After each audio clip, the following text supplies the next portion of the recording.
This video relates to the subject Fundamentals of Management and Life Skills prescribed for first semester BCom students of Bangalore University. This is session 40. The unit name is Communication Skills, and in this particular session we're going to talk about email. What do you mean by email, the definition of email, and the concept of email.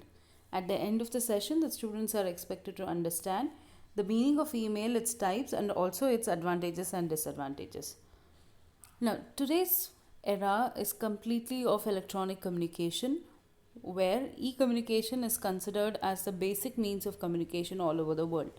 And one important type of e communication is email.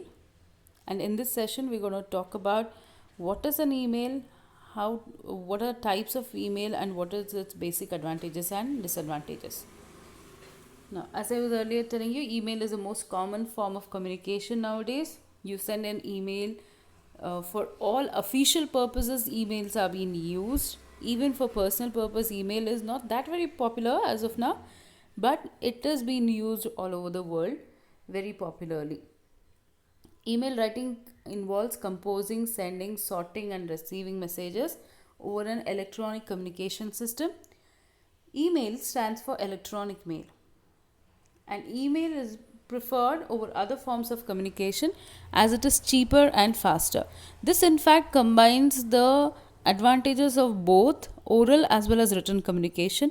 You are using written words, so you can have lengthy messages, you can have detailed messaging, everything being sent through email, and it is very fast compared to your written communication, which takes a period of time to reach your ultimate listener. Email reaches your customers, reaches your audience very quickly. So it combines the benefit of both. Now, what are the categories of email? There are three types of emails. One is called as a formal email. Formal email is an email which is used for all professional communication.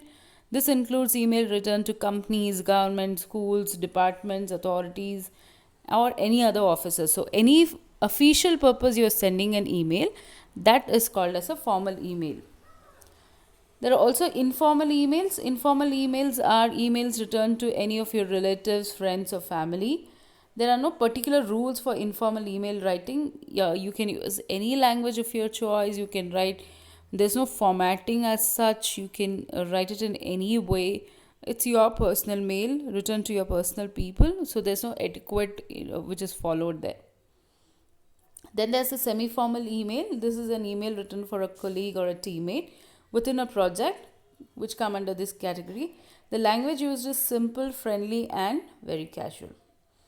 Now, what are the advantages? It's a very cheap form of communication. You actually don't have to spend anything to send an email, except for the fact that you need to have a a mail account, and a net connection, internet connection. Those are the only two requirements which you need to have, and you can send as many emails as you want, as lengthier emails as you want, as often as you want. There's no restriction there, and it's considered the cheapest form of communication.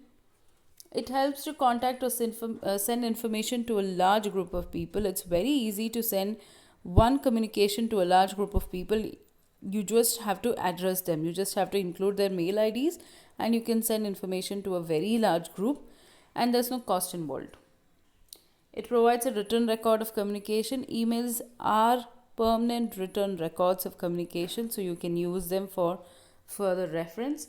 And it's an instantaneous form of communication. You can instantly email anybody you want, and it's very quick. So consider the quickest, and it can be used anytime and anywhere provided you have a network connection.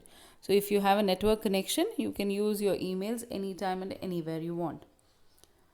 There are also certain disadvantages associated with emails. One, internet is necessary to receive or send emails. So without internet, you cannot receive or send emails. As I told you earlier, the one and the foremost requirement of a email is your internet connection. So you need to have an internet connection, and you have network which is available. You can send or receive emails. Without networks, without internet connection, it does not work. Viruses can spread very easily via email attachments. There's a very fat chance of viruses being spread through email attachments. and one can get many junk mails. Sometimes it's very difficult to sort through proper mails in between all the junk mails, the social media mails, and the promotion mails.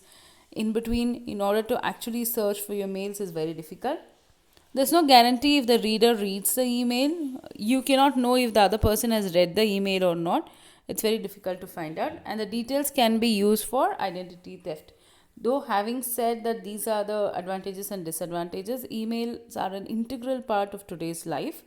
Where e communication is becoming very, very necessary, emails are a certain part of everybody.